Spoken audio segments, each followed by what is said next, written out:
Hello, my name is Megan. I'm a medical student working with the Wisconsin Voices for Recovery to bring you Saturday Night Chats. Saturday Night Chat is a monthly chat that creates a space for people to share their recovery journey and to show people in and seeking recovery that they are not alone and that recovery is possible. Today, we'll be hearing from Carrin. So, Carrin, tell us a little bit about yourself. Well, I am 6 years alcohol free. I live here in Madison, Wisconsin, and I am actually a transformational and alcohol recovery coach. And I am a very proud, nature loving dog mom. Love it. What kind of dog do you have? I have a little pitty. Her name is Susie. Oh. She is, well, she's not little, she's kind of large, but she is 13 this year, and I've had her since she was 7 months old. So she's my little soul Oh. dog. Oh, that's so cute. Love that. Karen, tell us a little bit about your recovery journey. So I am just a little over 6 years alcohol free. I started drinking at a very young age. I was about 11 years old when I started trying alcohol for the first time and experimenting with it. I grew up in a really kind of unique way. I grew up in Wisconsin Dells at the 𝗏𝗵𝗏𝗆 Sky and Stage Show. So I grew up witnessing kind of the younger skiers coming for the summer, kind of partying and living the life that the way they were. And I was like, wow, that is so cool. I want to be just like that when I grow up. So from a young age, I started kind of seeing that it was a product of my environment. And so alcohol just started seeping its way into my life over time and to it until it got to a point where it was really deteriorating my mental health Mhm. in a really large way. So I had to make the decision or listen to the voice in my head that told me that I needed to quit drinking. And so I did that March 8th of 2020. Wow. Yeah, I'm sure growing up around those influences probably wasn't very helpful for you in your journey. What motivated you to begin recovery? So I think for me, it really, like I said, was the deterioration of my mental health. Yeah. Towards about this last 6 months of my drinking, it really wasn't about the socializing or the fitting in or the connection anymore. It was really, I was really probably more depressed and extremely lonely. Mm. And so drinking kind of took on a role as kind of like a companion for me because I didn't at that point like to be with myself. It was really a lot of like self-hate coming up and me really starting to feel the consequences of all of the years of alcohol and the things that I'd neglected along the way with my health, my spirituality, just my bills and just all kinds of things. So it really came to a place where the last 6 months I started to start having suicidal thoughts and really having suicidal ideation on a regular basis and really not loving myself anymore. Yeah. So I think the last day that I drank, it was probably the closest I ever came to taking my own life. It was a really dark night, and about a second later after I had that thought of do it, I heard a voice loud and clear in my head that said you're going to quit drinking, and then I never had a drink again. Wow. Must have been a sign from something or someone. Well, I'm really sorry that this has all happened to you, and that must have been really hard. What kind of things or people or support did you have in your life to help you in your journey? I had a few friends that had quit drinking alcohol before me, and specifically one that was kind of right alongside me growing up and in the same environment that I was in. She was a couple years ahead of me. Um, and so when she decided to quit drinking, that was really the moment that I was like, this can be done because if she can do it, anybody can do it. And if somebody my age, somebody that's been through such similar things as me can do it, then I know that I can. So through her, she introduced me to this daily email subscription for it was at the time it was called Tempest Sobriety School. It was Holly Whitaker, who is the author of the book Quit Like a Woman. She introduced me to her program And so I kind of loosely started following that, but I didn't actually do a kind of traditional recovery program. Sure. I more or less did it by myself and then through just the support of her and some other friends of mine that had quit drinking prior. Yeah, that's awesome. Do you still keep in touch with her today? Yes, very much. So she actually lives right down the street from me and we still spend time together. She's kind of one of those friends that you might go a little while without talking to in that a regular like day to day, but you pick right back up. She's more like a sister to me than anything and Oh, she's really an amazing person. So yeah, she's definitely still in my life.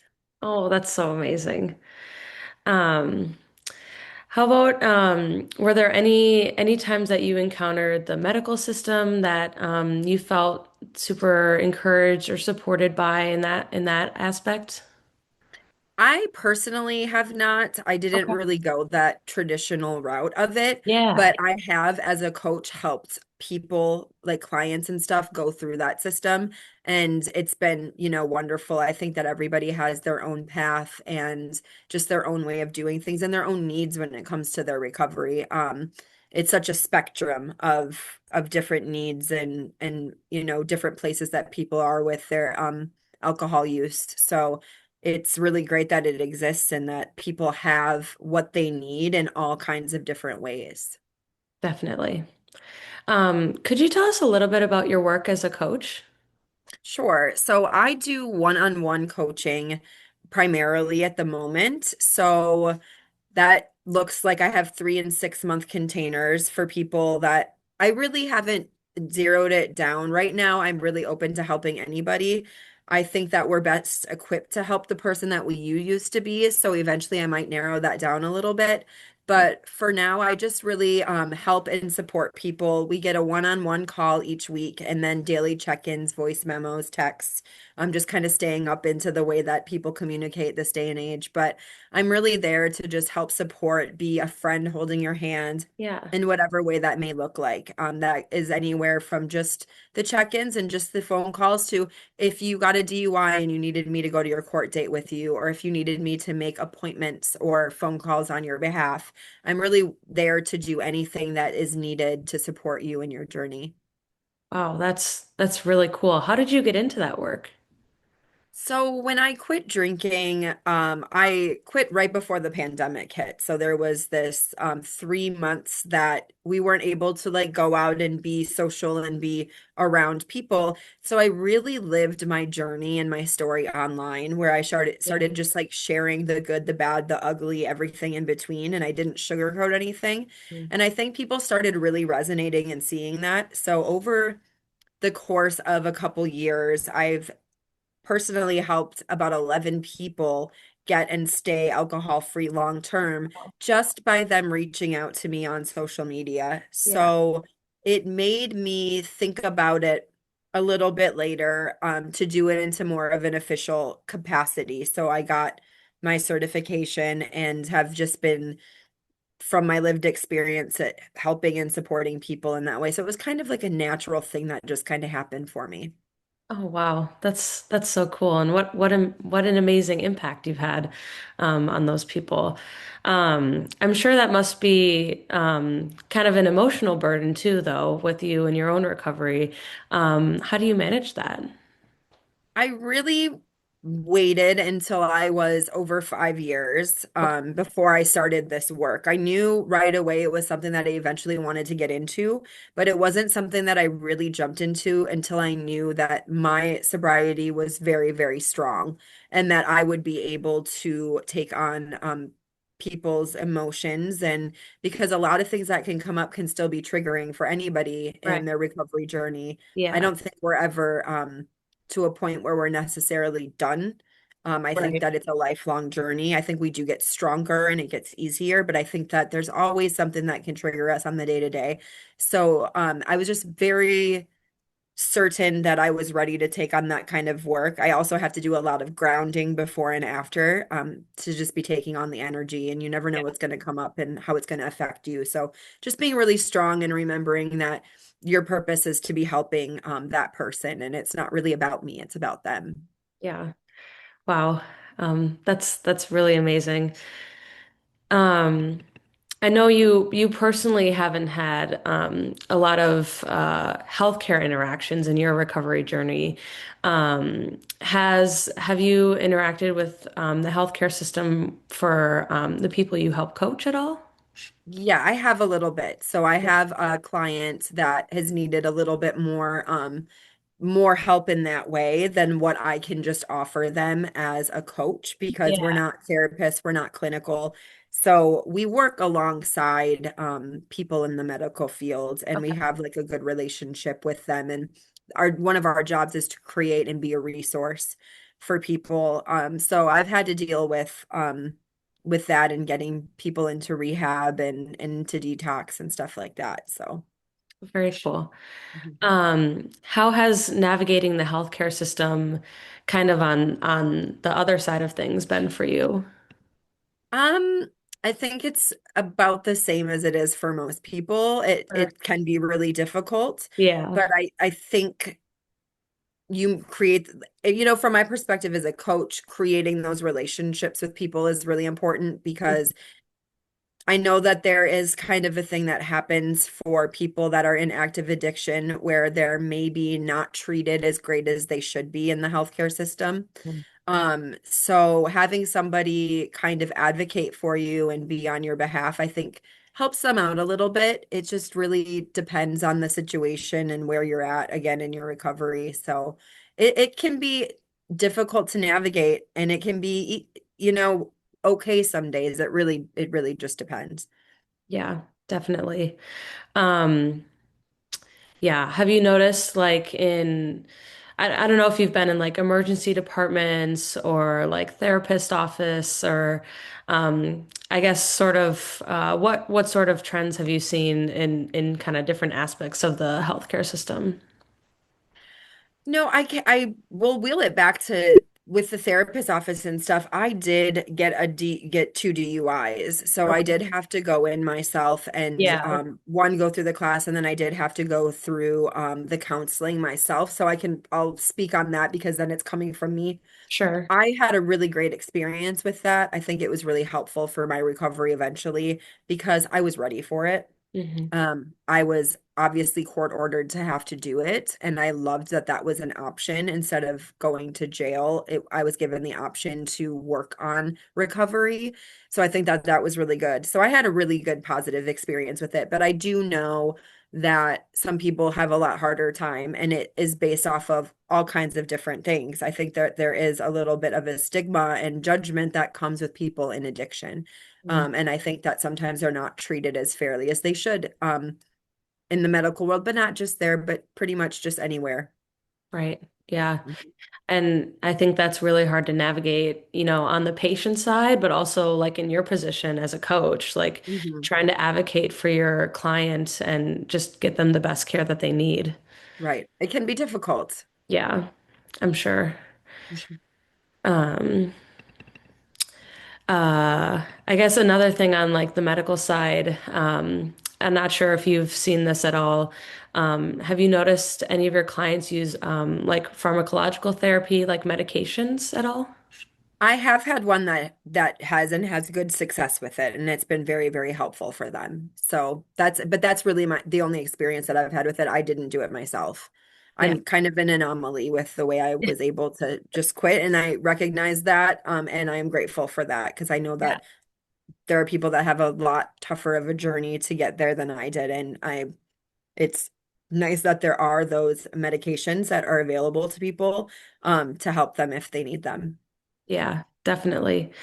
Um, Besides the Wisconsin Voices for recovery, are there any other communities in Madison that you found particularly helpful for your recovery?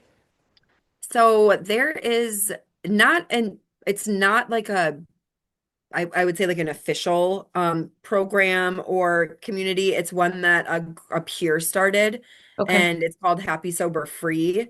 And it's been really nice.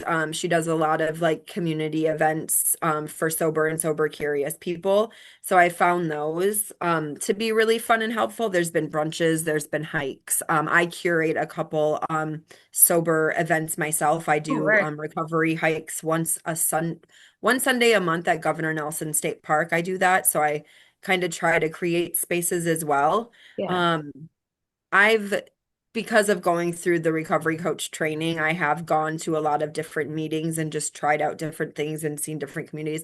And there's so many amazing online communities these days as well.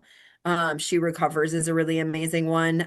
But they're just, it's so abundant now compared to what it used to be. Yeah. Um, even when I first quit drinking, even 6 years ago. So, Yeah.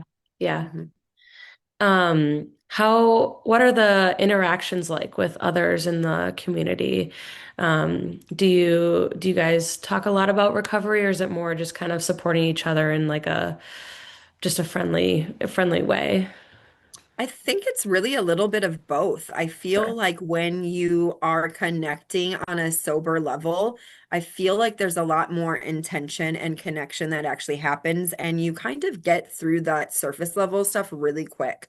So I found in my specific circle of sober friends that I've found through that community, we just get right into it. We support people in all different kinds of ways. We have like an Yeah. accountability buddy text group that we're in where we're just like holding each other accountable for whatever it may be that day, whether it's a relationship issue or it started as a workout thing, but it's really progressed and grown into this beautiful Oh, thing of cool. support. So I Yeah. think we all get together and there's a level of casual and then intentional and just, we laugh, we cry, we get Yeah. deep, we are really there for each other. And I think that that cuts away a lot of the relation. It's just a lot different than when you're drinking and you think you're connecting with people in the bar, which is not the case as much as people Right. think it is. Right. Right. Mhm. Totally. It sounds like you've fostered some beautiful, strong friendships within this Mhm. community. Yes. And I'm willing to be friends with anybody out there that needs a friend and is looking Yeah. for a sober friend. I'll be your friend. Yeah. I love that. Oh my gosh. Yeah, it sounds like a really, really great community. Um, let's see.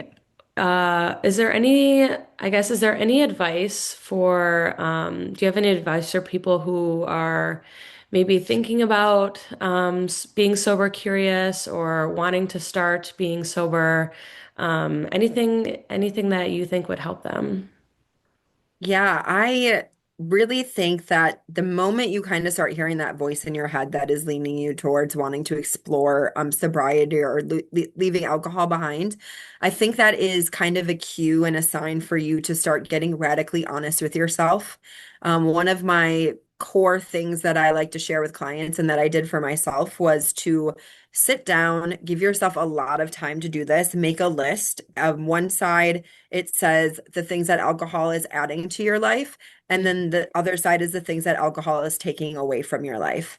And like I said, get radically honest with this, really sit with this, write it down, take some time with it because it's going to surprise you that that list on the side that says what is alcohol adding to your life is going to be extremely short compared to what it is taking away. Mm. And it becomes very obvious and clear that there can sometimes be one issue that is the cause of all of the other things that might be happening in your life. So if it's just that one thing of removing alcohol, it just seems like such a simple thing to do. And I think it's definitely important to explore that and definitely important to reach out to somebody so that you're not doing it alone because it is a very personal journey. Everybody experiences it differently, but it is really important to understand that you're not alone and that there is always somebody willing to support you. Yeah. Yeah. I love that, like physically writing down a list, like to hold yourself accountable, like put pen to paper. The answers are right there in front of you. Mhm. Yeah. I guess who was your kind of first contact when you wanted to seek support? I'm trying to think, besides my friend Amy, who was already kind of there for me, Yeah. I think it really came down to I just put it on the internet. Yeah.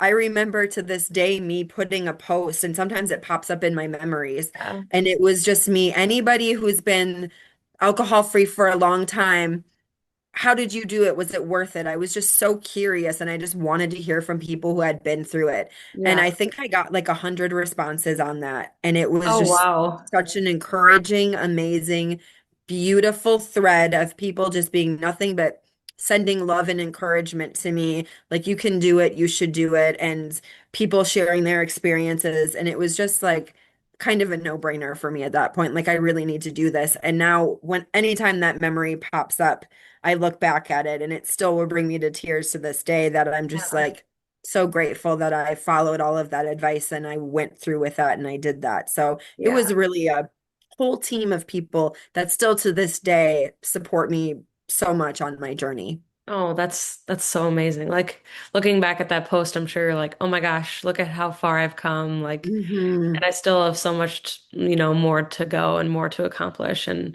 especially with your Absolutely. coaching work, like that's just such an amazing impact that you're having on so many other people. So, Hmm. um, I guess one thing I was curious about, you had mentioned when you made this post, you had a lot of support. Were there people in your life that were not as supportive as you thought they might be? Yes. And that still continues to this day. It still Yeah. surprises me.